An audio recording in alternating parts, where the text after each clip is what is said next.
Sinon, quels seraient 5 livres qui ont changé ta vie, changé ta manière de percevoir les choses? Tu vois, je vais commencer par citer La Cassida Ouais. de Richard Francis Burton, les bouquins de Hazrat Inayat Khan. On les trouve, je ne peux pas donner un titre précis parce qu'ils ont été édités de plein de façons différentes. Okay. C'est Hazrat Khan, donc Khan, quoi, comme le Khan Gengis Khan si tu veux. Hazrat Khan, grand maître soufi, tu peux trouver tout en ligne.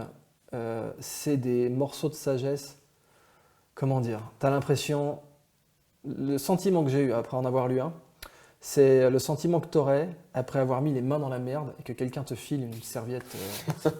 Hygiénique. Le même sentiment. C'est le truc pour bébé, là, un baby wipe. Sauf que c'est pour ton esprit. Tu as l'impression de puer, tu sais, puis là, oh putain, c'est ça en fait. Donc Hazrat Khan, c'est d'une limpidité, c'est d'une clarté, c'est nickel. Parce que tu as plein de styles. Tu as des gens qui ont eu un message spirituel comme René Guénon qui était vraiment fait pour les reclus, justement, les mecs qui étaient dans leur cabine téléphonique universitaire. Guénon a écrit pour eux. Mais c'est pour ça que Guénon, je ne le recommande pas à tout un chacun, parce que c'était vraiment écrit pour des types qui avaient déjà de la pétrification mentale avancée. Hazrat Khan, c'est l'opposé, c'est vraiment simple, mais c'est tellement profond et pur que ça peut parler à tout le monde, c'est universel.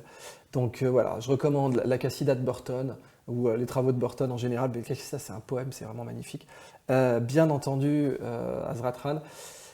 D'Idriss Shah, j'aime beaucoup Karakouche. C'est un roman.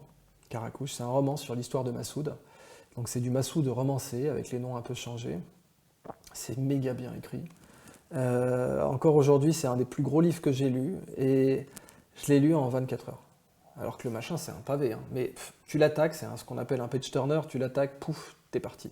C'est bourré de rebondissements, etc. Donc je recommanderais ce troisième livre. Bien évidemment, ensuite, quatrième livre, le bouquin de Gunther Pauli, n'importe lequel. L'économie bleue, par exemple. Ou Zen and the Art of Blue.